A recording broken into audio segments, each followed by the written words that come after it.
I'm sure on the top of your to-be read pile is the United States Constitution, right? It seems like a document that everyone should read, but who would want to? Welcome to the Charlotte Mason High School Podcast, where we believe the best years of homeschooling are the final ones. As we educate ourselves as mothers, we are equipped to educate our students at those high levels and enjoy the process. After finishing the United States Constitution, we recorded this podcast to reflect back on why people should read it. And I will say, it has been one of the most fruitful things we have ever read because of how often we go back and reference what we learned. It was actually very fun. So I hope you enjoy this conversation and it encourages you to attack this important document in your own school. The reason you should read the Constitution is so that when you see the news or current events and stuff, you can properly pick which side you should lean towards, or if things are unconstitutional or constitutional. You'd be able to be like, that's unconstitutional. And when you read the Constitution, you see, oh, this is what the argument is about. How will this be interpreted? So it adds just a lot of interest. If you have not read the Constitution, it's like you're floating in a donut on the ocean and the tide is constantly moving you. The waves are moving you this way and that way. And that's every time you hear someone talk in the news because you don't really have any footing. Reading the Constitution actually gives you a footing to make your own opinion on and not just hear things from a source and believe it instantly. The number 2 reason for reading the Constitution is if you read the Constitution, you would understand half the things that your parents are saying all the time. You would be able to understand so many more things that your parents are talking about in the podcasts that they listen to.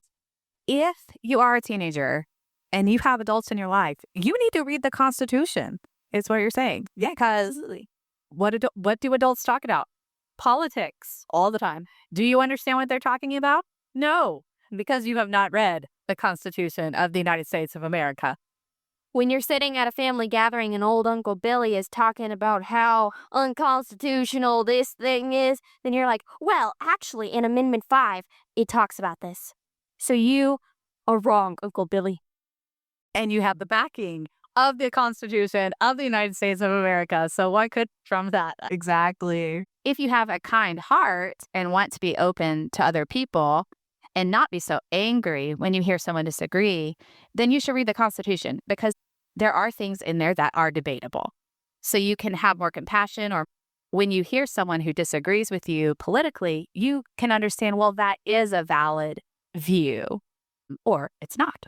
So I think it can lead to much better public discourse. It makes current events so much more interesting because how could there be a debate about a certain topic? The whole Constitution is pointing towards it.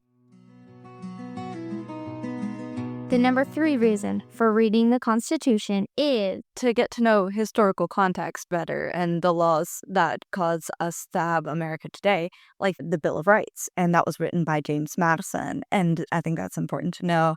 Or there's the civil rights and everything that went into that.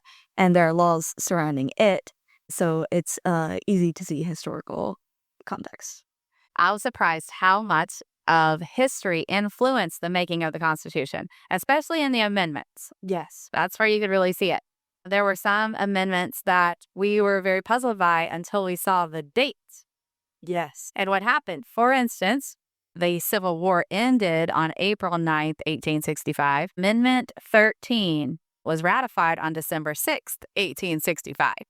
So you imagine after the Civil War, there would be so many laws that you would need to change or add.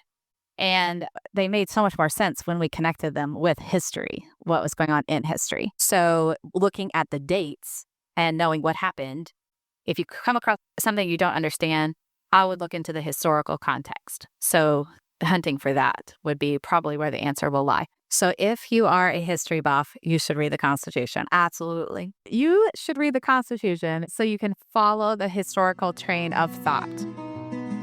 The number 4 reason for reading the Constitution is if you are a mumbler or stumble over your words, you should read the preamble of the United States Constitution. It is so hard to read aloud. We should all try it to read it as fast as we possibly can. Okay, read to a comma. We, the people of the United States, In order to form a more perfect union, Establish justice. ensure domestic tranquility, provide for the common defense, Promote the general welfare. and secure the blessings of liberty to ourselves and our posterity. do ordain and establish this Constitution of the United States of America. It's tricky. Very tricky. It's a great historical tongue twister. The number 5 reason for reading the Constitution is I think for laws and constitutional laws, if you manage to get yourself into a sticky situation, it would be very useful to know what your rights are and how you could defend yourself. We like to joke, we plead the 8th. That's if the judge gives you a cruel and unusual punishment, something that's like totally different from anything else anyone's ever gotten. Then you can say, I plead the 8th, and they'll have to reevaluate your punishment. you need to say that when your mom tells you you have to walk up to the top of the hill and then walk back because you said something that you shouldn't have to your sibling. Next time, say, I plead the 8th Amendment, and maybe she won't make you do it. If you are a child, you need to read the Constitution so that you can plead the 8th when you get into trouble. Exactly. Oh, this one's kind of funny. But if you're a criminal and you need to know the loopholes, then you got to go straight to the Constitution and learn the ins and outs of it so that you can defend yourself in court and get out of any punishment. Plead the 8th! Exactly. The number 6 reason for reading the Constitution is If you love to argue, you need to read the Constitution. Because anytime anyone brings up an issue, you can probably argue about it with the backing of the Constitution. Amen. Especially in politics. If you love debate, you need to read the Constitution. It's probably the most debated document in the world. The number 7 reason for reading the Constitution is if someone asks about why the country is run in that way, you can answer, oh, it's in Article 5 of Section 2 of the Second Amendment or something like that. And it's super cool to explain to others why the country is run like that. Not only for your own interest, but also for the interest of others. It molds our country. Why would you read a book about American government when you could read the book that set up the American government?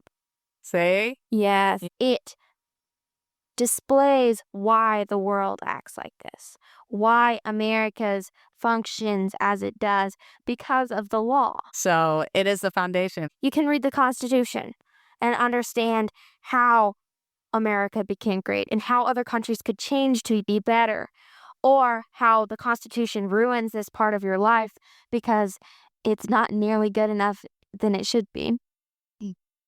If, along with that, if you are a perfectionist, you should read the Constitution because half of it is the setting up of the government, but half of it is our amendments where they said, oh, we could actually improve this. So even when you're setting up a country, you do not have to have it perfect. Exactly. If you add your own headings to the amendments, it will help you understand better. And so let's hear your headings. Amendment 1, No limiting basic rights. Amendment 2, We can have guns, Amendment 3, soldier housing, Amendment 4, No unlawful searches. Amendment 5, Rules of the jury. Amendment 6, a victim can plead their cause. Amendment 7, $20 rule. Amendment 8, I plead the 8th.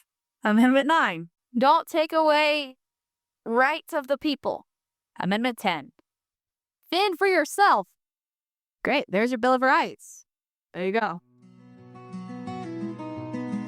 Do you have any tips for reading the Constitution that would make it a more pleasurable read? It would make it a lot easier if you took notes and paraphrased everything that is said in the Constitution.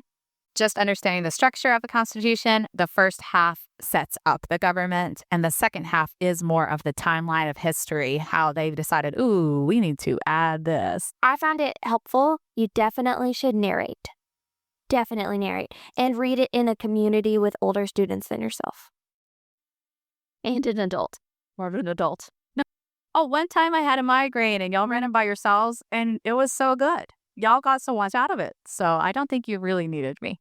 There was one time where both me and Adalyn were wrong about what was happening. Both of us. Usually when you have two people or more, you get something right because you're both of your guesses, you have two shots at it. But we are very wrong. How about we try to pretend like we're trying to persuade people that we know to read the Constitution and see if we can also persuade our audience in the process. If you don't like what someone does to you or puts you on the wrong team in soccer, then you could say, I plead the 8th Amendment. And you could easily evade because you'd be so smart. And no one can give you a cruel and unusual punishment. And if you plead the 8th, you have the backing of the Constitution. You could take it to the highest court. Exactly, if you wanted to. And if you're very tired from a long day of school, and plead the 8th and get on something. You could also participate in adult conversations, finally, because a lot of times you want to be a part of an adult conversation, but they end up talking about what? Politics. So now you can join their lovely workable conversations. Absolutely. If you are an American, you need to read the Constitution. As an American citizen, you're responsible for your country. And if the country is going off the rails, you're responsible to bring it back. And you need to be familiar with the founding documents. If you love America and wonder why it is so great, or if you wonder how you could make it even better, you should read the Constitution. And it's difficult to read, but it's totally worth it. So the next thing I want to record on is the poem, The Rime of the Ancient Mariner. And every week we'll be reading it. And I want us to do a read along where we record our reading, we record our conversation, and every week people can read along with us. So that would be a great thing for people like me who didn't grow up reading poetry.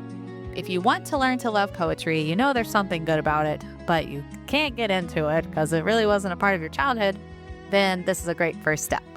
The poems we've read are just so excellent, and I'm really excited about the drama of the Rime of the Ancient Mariner. So exciting. Thank you for listening to our discussion. As I think back on what we gained from the United States Constitution, I think it was one of the most fruitful things we have read as a group.